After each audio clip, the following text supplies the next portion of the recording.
अपन तीसरे अध्याय की चर्चा करेंगे, जल संसाधन। तो जल संसाधन तीसरा अध्याय है। आज जल के बारे में बहुत किल्लत पड़ी हुई है, तो जल की किल्लत से आप कैसे निजात दिला सकते हैं। तो सबसे पहले पृथ्वी के कुल भूभाग का 71% भाग जल से घिरा हुआ है। तो जो पृथ्वी का कुल भूभाग है, तो भूभाग नहीं, ये जल का कुल भाग का 71% भाग जल से घिरा हुआ है। तो ये गलती से लिखा है, तो सिर्फ 29% ही भूभाग है। 29% भूभाग है। भारत में औसतन 125 सेंटीमीटर वर्षा होती है। भारत में प्रत्येक साल सिर्फ औसतन 125 सेंटीमीटर वर्षा होती है, फिर भी यहाँ कहीं न कहीं सूखा होता है। जबकि आपने देखा होगा, एक वो देश का नाम सुना होगा, इजराइल। इजराइल में सिर्फ 25 सेंटीमीटर वर्षा होती है, लेकिन वहाँ पानी की कमी नहीं है, और हमारे देश में किल्लत हमेशा बनी रहती है। अब विश्व के कुल जल का 98% जल समुद्र में पाया जाता है, और शेष 2% जल ही पीने योग्य है। तो विश्व के कुल जल का 98% भाग है जो वो कहाँ पाया जाता है, समुद्र में, और सिर्फ उसमें से 2% ही पीने योग्य है। तो पीने योग्य कितना होगा, सिर्फ 2%। 98% तो उसी में पाया जाता है।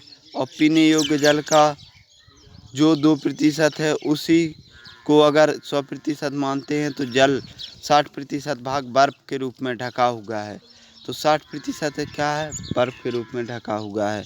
तो सिर्फ इसमें 40% ही ऐसा जल के स्रोत के रूप में है।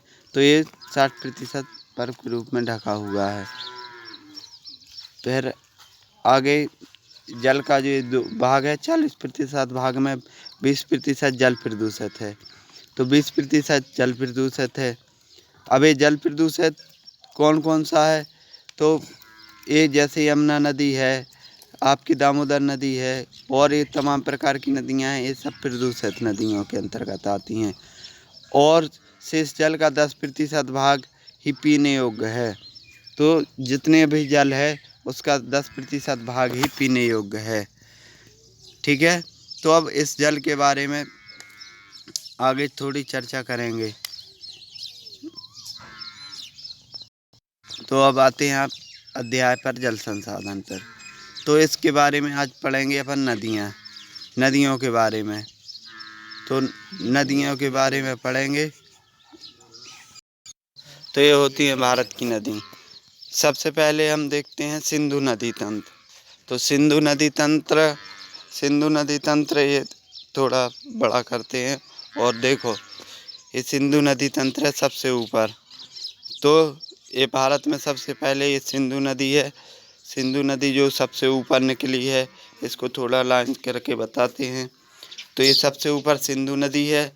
सिंधु नदी ये मानसरोवर से निकली है। मानसरोवर चीन में एक झील है, मतलब ग्लेशियर है। मानसरोवर ग्लेशियर से निकली है सिंधु नदी। और सिंधु नदी ये पाकिस्तान चली जाती है, जम्मू कश्मीर से होते हुए। ये भारत की नहीं, मान लो पाकिस्तान की सबसे लंबी नदी है, क्योंकि भारत में तो ये आती नहीं है। भारत में सिर्फ वहीं आती है, जम्मू कश्मीर में। तो ये सिंधु नदी हो गए। इसके बाद आती है आपकी दूसरी नदी। जो दूसरी नदी है, वो आपको यहाँ से दिखेगी। तो दूसरी नदी है झेलम, चेनाब, रावी, सतलज। तो ये सब सिंधु की सहायक नदियाँ हैं। तो इनके बारे में एक करके बताते हैं। तो ये देख रहे होंगे, ये झेलम नदी है। झेलम नदी जम्मू से होकर निकलती है, और झेलम नदी के किनारे श्रीनगर बसा है। झेलम के बाद चेनाब के बाद रावी, और रावी के बाद सतलज। ये सब प्रमुख नदियां हैं। अब चेनाब नदी पर सलाल प्रोजेक्ट है। चेनाब नदी पर कौन सा प्रोजेक्ट है, सलाल प्रोजेक्ट है, जो चेनाब नदी पर बना हुआ है। ठीक है। तो इसमें सलाल प्रोजेक्ट जो है, इसके बारे में थोड़ा निशान लगा कर बताते हैं। तो ये सलाल प्रोजेक्ट है। और भांखड़ा नांगल। तो भांखड़ा नांगल 2 परियोजनाएं हैं, एक है भांखड़ा और एक है नांगल। तो ये मानसरोवर से निकलती है सिंधु नदी, इसका वर्णन है। तो ये देखो, ये मानसरोवर से निकल रही है सिंधु नदी, इसका वर्णन है। मानसरोवर झील से मानसरोवर ग्लेशियर से ये निकलती है। अब ये जो ये आपका ये एरिया है, ये सलाल प्रोजेक्ट और ये ब्यास, तो ये सारा एरिया भांखड़ा नांगल बांध, ये सारा जो एरिया है ये सब सिंधु की सहायक नदी हैं। सिंधु की सहायक नदी कौन कौन सी है? झेलम, चेनाब, रावी, सतलज और ब्यास। झेलम, चेनाब, रावी, सतलज और ब्यास, ठीक है। और यहाँ से ये, ठीक है, और इस पर भांखड़ा नांगल बांध ये बना हुआ है। भांखड़ा नांगल की ऊंचाई है 221 मीटर। भांखड़ा नांगल की ऊंचाई 221 मीटर है और यह विश्व का सबसे ऊंचा बांध है। यह विश्व का सबसे ऊंचा बांध है भांखड़ा नांगल बांध। इसकी ऊंचाई है 221 मीटर, ठीक है। इसके बाद आती है आपकी, अब पढ़ेंगे अपन, हाँ, तो ये भांखड़ा नांगल बांध के आगे थोड़ा एक प्रोजेक्ट है, इस पर एक इंदिरा गांधी नहर है। तो ये इंदिरा गांधी नहर है, ये भारत की सबसे लंबी नहर है और ये खेती के मामले में सबसे बड़ी परियोजना है, नहर परियोजना। सबसे बड़ी नहर परियोजना कौन सी है? इंदिरा गांधी नहर परियोजना। ये राजस्थान तक जाती है। यह भांखड़ा नांगल बांध से नहीं, लेकिन भांखड़ा नांगल बांध के इस तरफ एक बांध की और स्थापना की गई है, उस बांध से निकलती है और राजस्थान तक ये जाती है। तो ये हो गया, ठीक है। अब आते हैं आप अगला नदी तंत्र। तो अगला नदी तंत्र के बारे में ये देखो, ये गंगोत्री ग्लेशियर से निकलती है। कौन सी नदी? वो भागीरथी। गंगोत्री ग्लेशियर से भागीरथी, और ये यमुनोत्री से ये निकलती है बगल में भीलांगना।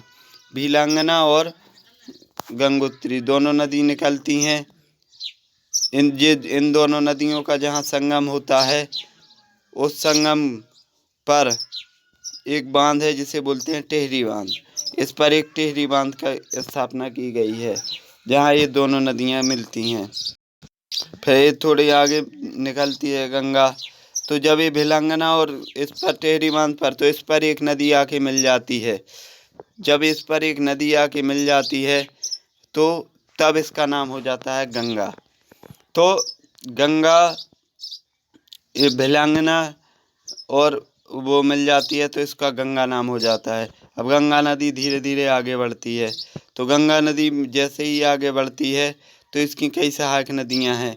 यहाँ एक यमुनोत्री ग्लेशियर से एक नदी निकलती है जिसको बोलते हैं यमुना नदी। यमुना नदी यमुनोत्री ग्लेशियर से निकलती है, ये यमुनोत्री से निकलती है।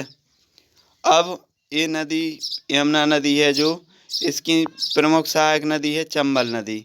यमुना नदी पर एक ननौरा बांध परियोजना भी है। तो इस यमुना नदी पर एक चंबल नदी पर 4 बांध हैं, कोटा बैराज, राणा सागर, प्रताप सागर और गांधी सागर। तो कोटा बैराज आपका राजस्थान में पड़ेगा, राणा सागर, राणा प्रताप सागर और गांधी सागर, ये दोनों बांध मध्य प्रदेश में हैं। तो ये यहाँ से मिलते हैं। इसके अलावा इसकी सहायक नदी है बेतवा। ये बेतवा नदी आपको दिखाई दे रही होगी। तो बेतवा नदी पर 3 बांध हैं मुख्य रूप से। ये पहला है राजघाट, ये है आपका माता टीला और ये है पारीछा बांध। तो ये 3 बांध हैं। इस पर ये सबसे उत्तर प्रदेश का दूसरा सबसे बड़ा बांध है। तो अब थोड़ी आगे गंगा बढ़ जाती है। गंगा जैसे ही आगे बढ़ती है, ये इधर गंगा बढ़ जाती है। ये गंगा थोड़ी आगे बढ़ जाती है तो इसमें 2 नदियाँ और कैन और तोस आके मिल जाती हैं। अभी जैसा हमने कलर करके बताया था कि कैन और तोस वहाँ आके मिल जाती हैं गंगा नदी में। फिर ये आती है शारदा नदी, घाघरा नदी, दोनों आके गंगा में मिल जाती हैं। इधर से गंडक नदी आके मिल जाती है। एक कोसी नदी, कोसी को बिहार का शोक भी कहा जाता है। कोसी नदी को बिहार का शोक। इसके अलावा सोन नदी आके मिल जाती है। और सोन नदी की सहायक नदी है रहंद। और रहंद बांध परियोजना देख रहे हैं, ये उत्तर प्रदेश की सबसे बड़ी परियोजना है, रहंद सागर परियोजना। फिर आप देख रहे होंगे इधर से जैसे ही आगे बढ़ती है तो ये है दामोदर नदी। दामोदर नदी पर मुख्य रूप से कई परियोजनाएं हैं, तिलैया, कोनार, पचेत और मैथान ये है। अब ये इधर से गंगा नदी दो भागों में बट जाती है पश्चिमी बंगाल के राणा प्रताप सागर बांध से। तो एक हिस्सा तो चला जाता है बांग्लादेश, जो हो जाती है पद्मा, और एक हिस्सा दूसरा हिस्सा आ जाता है भारत, जिसमें इसका नाम हो जाता है हुगली नदी। तो ये पद्मा और ये दूसरी हो जाती है हुगली। ये देखो हुगली, दूसरे कलर से बताते हैं, तो ये हो जाती है हुगली नदी। ये हुगली की सहायक नदी है दामोदर नदी। दामोदर नदी हुगली की सहायक नदी है तो हुगली की सहायक नदी है दामोदर नदी। अब ये दामोदर नदी है, इस दामोदर नदी पर तिलैया, कोनार, पचेत, दामोदर ये 3-4 बांध बने हुए हैं। और इन 3-4 बांधों और दामोदर नदी से ही बांध परियोजना की शुरुआत पंडित जवाहरलाल नेहरू ने की थी। तो सबसे पहला बांध भी इसी नदी पर बनाया गया था, दामोदर नदी पर। ठीक है, तो ये हो गई आपकी दामोदर नदी। और फिर इसके बाद आते हैं ब्रह्मपुत्र नदी। तो ये चीन से निकलती है, ये सांगपो नदी, ये भी मानसरोवर झील से निकलती है। ये है सांगपो नदी। सांगपो नदी ये आके जैसे ही भारत के अरुणाचल प्रदेश में प्रवेश करती है, आप देख रहे होंगे अरुणाचल प्रदेश में इसका नाम हो जाता है देहांग। सांगपो और देहांग, अरुणाचल प्रदेश में इसका नाम हो जाता है देहांग। ये है आपका अरुणाचल प्रदेश, आपने देखा होगा ये एरिया है आपका अरुणाचल प्रदेश का एरिया। यहाँ पर इसका नाम देहांग हो जाता है। और इसमें एक नदी और आके मिल जाती है, इसे लोहित नदी। तो जब लोहित नदी और देहांग नदी दोनों मिल जाती हैं तो फिर इसका नाम हो जाता है ब्रह्मपुत्र। और ये कहाँ मिलती हैं? असम में। असम में जब ये दोनों नदियाँ मिल जाती हैं तो इसका नाम ब्रह्मपुत्र हो जाता है। और ब्रह्मपुत्र बाहर आगे बहते हुए बांग्लादेश में प्रवेश कर जाती है। और बांग्लादेश में जब ये प्रवेश कर जाती है तो बांग्लादेश में इस नदी का नाम हो जाता है जमुना। या ये पढ़ी थी आपने यमुना, और इसका नाम हो जाता है जमुना।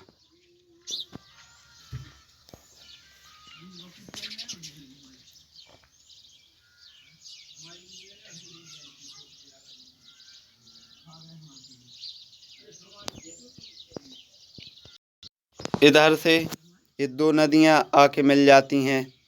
जब ये दोनों नदी मिल जाती हैं तो गंगा का नाम हो जाता है पद्मा, और ब्रह्मपुत्र का नाम होता है यमुना। यमुना और पद्मा जब दोनों मिलती हैं तो ये आगे धारा जो समुद्र में मिलती है इसे बोलते हैं, इसे कौन सी नदी बोलते हैं? इसे बोलते हैं मेघना। ये मेघना, और इसमें एक नदी आगे मिलती है। ठीक है, ये आती है नर्मदा नदी। ये देखो निशान से, ये है आपका अमरकंटक की पहाड़ी। अमरकंटक की इस पहाड़ी से 3 नदियाँ निकलती हैं। ये है सोन नदी और ये है नर्मदा नदी। तो सबसे पहले नर्मदा नदी ये इस तरफ को चली जाती है दक्षिण की तरफ, और सोन नदी आपकी चली जाती है यहाँ, गंगा की सहायक नदी है सोन नदी। तो सोन नदी आपको पता ही है गंगा की सहायक नदी है उसी में। अब ये नर्मदा नदी है, ये नर्मदा नदी ऐसे इधर से निकलती हुई आगे बढ़ जाती है। जब ये आगे बढ़ जाती है तो ये नर्मदा नदी पर एक बांध है सरदार सरोवर, एक इधर से निकलती है एक इस तरफ से निकलती है नदी। तो वो महानदी पर सबसे बड़ा बांध बना है हीराकुंड। तो महानदी ये इधर से निकलती है, ये आपको साइन देख रहे होंगे, इस पर ये हीराकुंड बांध की स्थापना है। ये विश्व का सबसे लंबा बांध है। इसकी लंबाई लगभग 4800 मीटर है। इसकी लंबाई 4800 मीटर है और ये विश्व का सबसे लंबा बांध है। तो इसकी लंबाई 4800 मीटर है। इसकी लंबाई कितनी है? 4800 मीटर। फिर एक नदी आती है, ये गोदावरी। यह त्र्यंबकेश्वर के पठार से निकलती है। तो त्र्यंबकेश्वर के पठार से निकलती है गोदावरी। गोदावरी को प्रायद्वीपीय भारत की गंगा भी कहा जाता है। तो प्रायद्वीपीय भारत की गंगा किसे कहा जाता है? प्रायद्वीपीय भाग क्या कहलाता है? ये 3 तरफ से समुद्र से घिरे हुए भाग को प्रायद्वीपीय कहते हैं। तो जो 3 तरफ से समुद्र से घिरा हुआ है उसे प्रायद्वीपीय कहते हैं। तो प्रायद्वीपीय भाग से निकलती एक नदी है, वो कौन सी है? इसके अलावा ये तापी नदी है जो इधर से निकलती है, और ये है नर्मदा नदी। और नर्मदा और तापी के बीच में आपको पता ही है कि यहाँ सतपुड़ा की पहाड़ियाँ हैं। सतपुड़ा की, ये देखो, ये सतपुड़ा की पहाड़ियाँ हैं। इसके एक तरफ निकलती है ताप्ती नदी और दूसरी तरफ निकलती है नर्मदा नदी। तो दोनों नदियाँ यहीं से होकर निकलती हैं और दोनों दक्षिण की ओर गिरती हैं। तो जो भी अभी तो ये नदी यहाँ गिरती हैं। अब ये जो नदी बंगाल की खाड़ी में गिरती हैं, ये बंगाल की खाड़ी की तरफ बह रही हैं। ये सारी डेल्टा का निर्माण करती हैं, ये स्लो होकर गिरेंगी। और ये जो नदी अरब सागर में गिरती हैं, ये सारी एस्चुरी का निर्माण करती हैं। ये डेल्टा नहीं बनाती, ये एस्चुरी बनाती हैं। तो ये सारी नदी डेल्टा नहीं, एस्चुरी यानी तेज बहाव के कारण। और ये सारी जो बंगाल की खाड़ी में जितनी भी नदी गिरती हैं, ये सारी डेल्टा का निर्माण करती हैं। तो ये हो गया।